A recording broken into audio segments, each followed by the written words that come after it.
Welcome to Hoshiarpur. नमस्ते बच्चों, कैसे हो सर? आपने कल की वीडियो देखी थी ना, हमने उसमें क्या पढ़ा था? Past continuous tense. आज हम पढ़ेंगे पास्ट कंटिन्यूअस के जो आगे का टेंस होता है, पास्ट परफेक्ट टेंस। ठीक है, तो पास्ट परफेक्ट टेंस कौन सा होता है? जिसमें कोई भी काम पूरी तरीके से खत्म हो चुका होता है। एक तो परफेक्ट है तो काम खत्म ही हो चुका होगा, और दूसरी बात पास्ट है, वो भी पूरी तरीके से, हमें आभास नहीं होता है, इसमें तो पूरा की पूरा काम खत्म हो चुका होता है। तो इसकी पहचान क्या होती है? देखो, इस काल के जो हिंदी वाक्य होते हैं ना, उनके अंत में चुका था, चुकी थी, चुके थे, या फिर या था, ही थी, ये थे आदि शब्द आते हैं। जैसे मोहन खाना खा चुका था, सीता गीत गा चुकी थी, या राधा नाच चुकी थी। इस तरीके के सेंटेंस आते हैं। ठीक है, इसकी हेल्पिंग वर्ब क्या होती है? हेड, HAD, हेड, यानी कि इसकी सहायक क्रिया। पास्ट परफेक्ट टेंस की हेल्पिंग वर्ब हेड होती है, जो कि सब्जेक्ट चाहे प्लूरल हो या सिंगुलर हो, दोनों के साथ एक ही आती है? और मेन वर्ब की हम थर्ड फॉर्म का यूज करते हैं, जो कि तीनों ही टेंस के परफेक्ट टेंस में हमेशा मेन वर्ब की थर्ड फॉर्म आती है। ठीक है ना? तो सबसे पहले पढ़ेंगे हम अफर्मेटिव सेंटेंस कि हम अफर्मेटिव सेंटेंस कैसे बनाते हैं। अफर्मेटिव सेंटेंस आपको पता है कौन से होते हैं? सिंपल सेंटेंस, सकारात्मक वाक्य। जैसे वह खा चुका था, वह सो चुकी थी, वह जा चुका था, इस तरीके के सेंटेंस होते हैं, वो अफर्मेटिव सेंटेंस होते हैं, यानी कि सकारात्मक है। तो सबसे पहले पढ़ेंगे हम अफर्मेटिव सेंटेंस में वह खा चुका था। तो ये तो आपको पहचान में आ रहा है कि चुका था, तो ये आपका पास्ट परफेक्ट टेंस है। तो अच्छा, इसका रूल क्या होता है? सबसे पहले हम सब्जेक्ट लगाते हैं, उसके बाद इसकी जो हेल्पिंग वर्ब है वो लगाते हैं। इसकी हेल्पिंग वर्ब क्या है? हेड। फिर क्या लगाएंगे हम? मेन वर्ब, और मेन वर्ब की फॉर्म आती है आपकी थर्ड वाली। ठीक है, तो third form of main verb, और उसके बाद बचा हुआ आपका सारा ऑब्जेक्ट आता है। तो ये क्या है? वह खा चुका था। तो हमने सबसे पहले वह की अंग्रेजी लगाई, यानी कि सब्जेक्ट आया हमारा ही। उसके बाद हमारा यहाँ पे इसकी हेल्पिंग वर्ब आई हेड, और बाकी आपकी आई मेन वर्ब की थर्ड फॉर्म, ईट, एट, ईटन। ईटन आपकी जो ईट की है ना, थर्ड फॉर्म है। ठीक है, तो ही हैड ईटन। दूसरा सेंटेंस देखते हैं हम, वे कांच तोड़ चुके थे।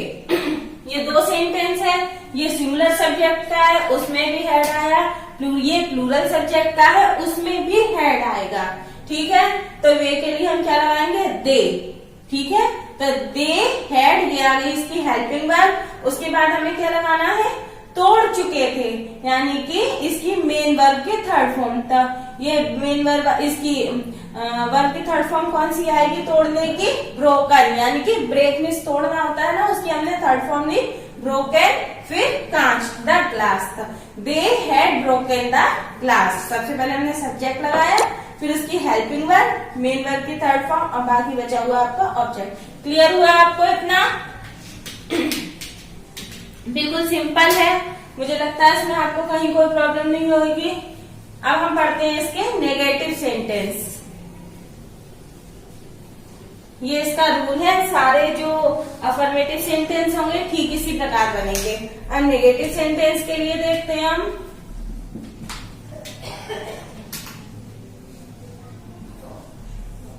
नेगेटिव सेंटेंस कौन से होते हैं? नकारात्मक वाक्य या निषेधात्मक वाक्य, जिनमें हिंदी वाक्यों में नहीं आता है।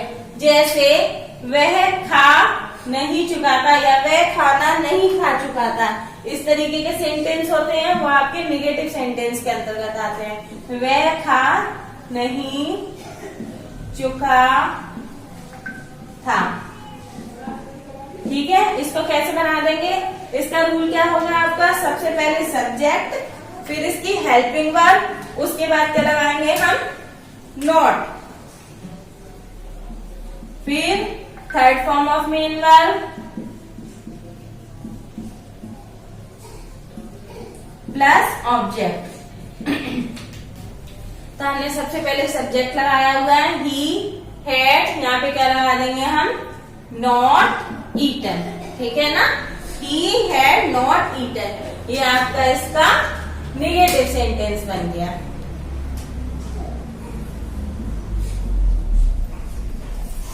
दूसरा सेंटेंस देखते हैं कि वे कांच नहीं तोड़ चुके थे।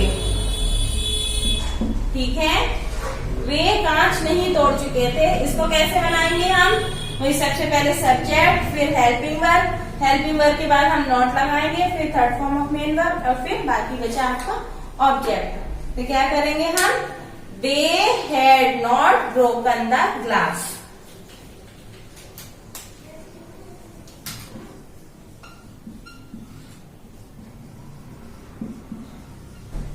सिंपल है, केवल हमें क्या करना है? हेल्पिंग वर्ब के बाद नॉट लगा देना है, बाकी सब कुछ अफर्मेटिव सेंटेंस जैसा ही रहेगा। ठीक है ना? अब हम पढ़ते हैं इंट्रोगेटिव सेंटेंस। निगेटिव आपको अच्छी तरीके से आ गए, अब पढ़ेंगे हम इंटेरोगेटिव सेंटेंस।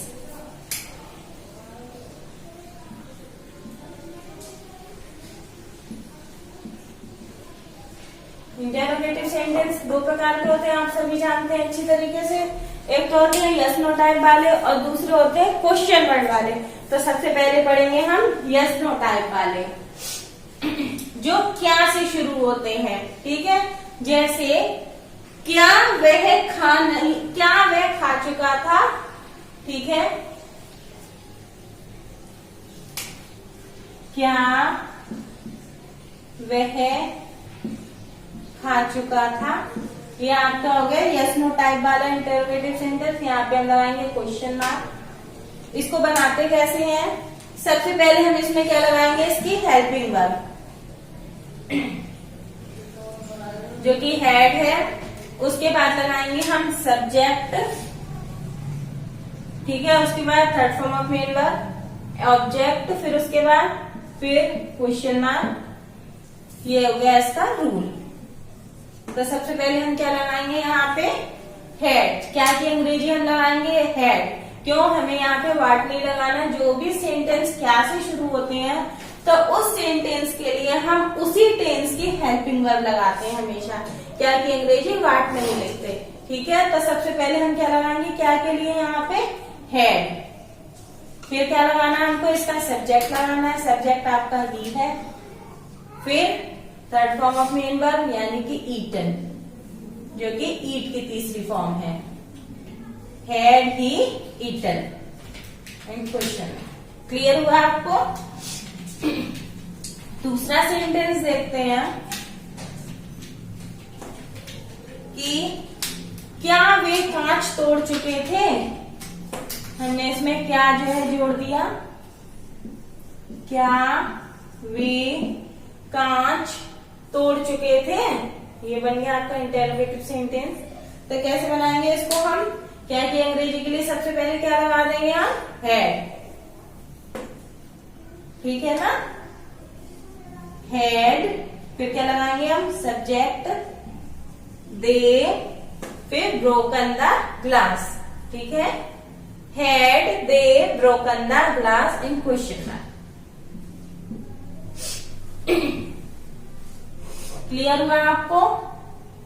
दोनों सेंटेंस में जब ये इनके चेंज हो जाते हैं कि कहाँ नेगेटिव में चेंज हो रहा है, कहाँ इंटरोगेटिव में चेंज हो रहा है, तो ये आपको अच्छे से समझ में आ रहा होगा कि इन्हीं दोनों सेंटेंसों में क्या क्या कहाँ बदलाव आते हैं।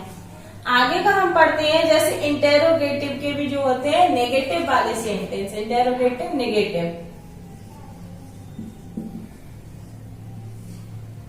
सेंटेंस। ठीक है, जैसे क्या वह खा नहीं चुका था। तो इसमें हम क्या करेंगे? सब्जेक्ट के बाद हम नॉट लगा देंगे। सबसे पहले हमने क्या वाले शुरुआत से आ रहे ना, क्या के लिए हम क्या लगाएंगे? हैड, फिर सब्जेक्ट, उसके बाद हम नॉट लगाएंगे, फिर मेन वर्ब की थर्ड फॉर्म प्लस ऑब्जेक्ट, फिर क्वेश्चन मार्क। तो क्या है सेंटेंस आपका? क्या वह खा नहीं चुका था। कैसे बनाएंगे इसको हम? Had he not eaten. Okay, had he not eaten. सबसे पहले आपकी हेल्पिंग वर्ब आ गई हैड, फिर सब्जेक्ट, सब्जेक्ट के तुरंत बाद हमने नॉट लगा दिया और मेन वर्ब की थर्ड फॉर्म, ठीक है ना, हैड ही नॉट ईटन। दूसरा सेंटेंस, क्या वे कांच तोड़ नहीं चुके थे? क्या वे कांच नहीं तोड़ चुके थे? ठीक है, तो इसके लिए क्या करेंगे हम, वही सबसे पहले हमने हेल्पिंग वर्ब लगाई इसकी, फिर हम सब्जेक्ट लगाएंगे और उसके बाद क्या लगाएंगे, नॉट लगाएंगे, फिर मेन वर्ब की थर्ड फॉर्म और बाकी बचा ऑब्जेक्ट। तो क्या हो गया, had they not broken the glass. Clear हुआ है ना आपको अच्छी तरीके से?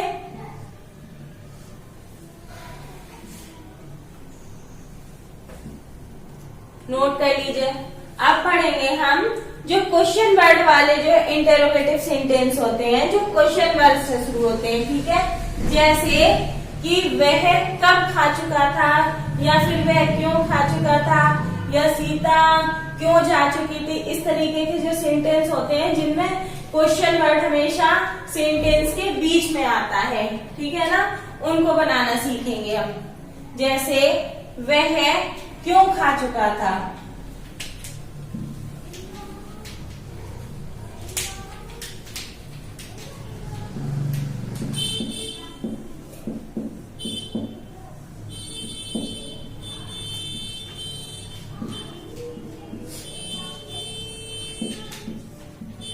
कैसे बनाएंगे इसको हम? सबसे पहले इसका रूल देखते हैं। इसमें सबसे पहले हम लगाते हैं क्वेश्चन वर्ड की अंग्रेजी,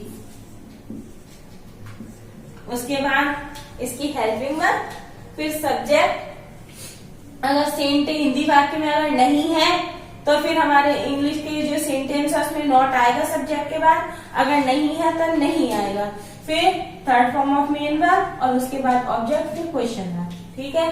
तो वह क्यों खा चुका था, कैसे बनाएंगे इसको हम? सबसे पहले लगाएंगे हम क्यों की अंग्रेजी, ये हमारा क्वेश्चन वर्ड है। क्यों किसके मीन्स होता है आपको पता है, वाई, ठीक है। तो वाई, फिर हैड ही ईटन, ठीक है,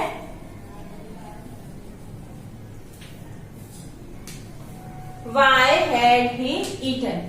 समझ आया आपको? सबसे पहले हमने क्वेश्चन वर्ड लगाया, फिर इसकी हेल्पिंग वर्ब, फिर सब्जेक्ट और उसके बाद मेन वर्ब की थर्ड फॉर्म। यदि इसमें कोई ऑब्जेक्ट दिया होता तो वो भी इसमें आ जाता, और अगर इसमें नहीं होता हिंदी वाक्य में कि वह क्यों नहीं खा चुका, तो यहाँ पे हम ही के बाद यानी कि सब्जेक्ट के बाद नोट लगा देते और पूरा सेंटेंस वैसे ही रहता। आगे का सेंटेंस देखते हैं हम कि वे कांच क्यों तोड़ चुके थे।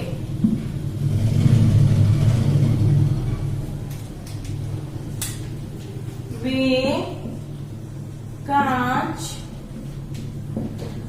क्यों तोड़ चुके थे।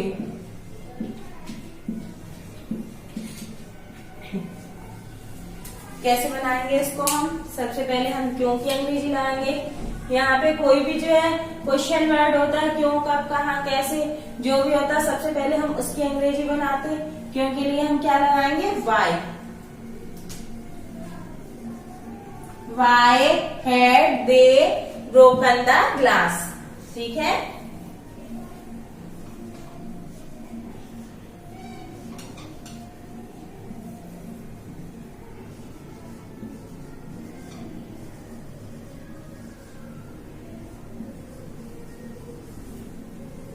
Why had they broken the glass? अगर इसमें होता है कि वे कांच क्यों नहीं तोड़ चुके थे, तो क्या आ जाता, हमें इसमें सब्जेक्ट के बाद बस नोट लगा देना होता है। फिर जैसे Why had they not broken the glass? Clear हुआ आपको अच्छी तरीके से?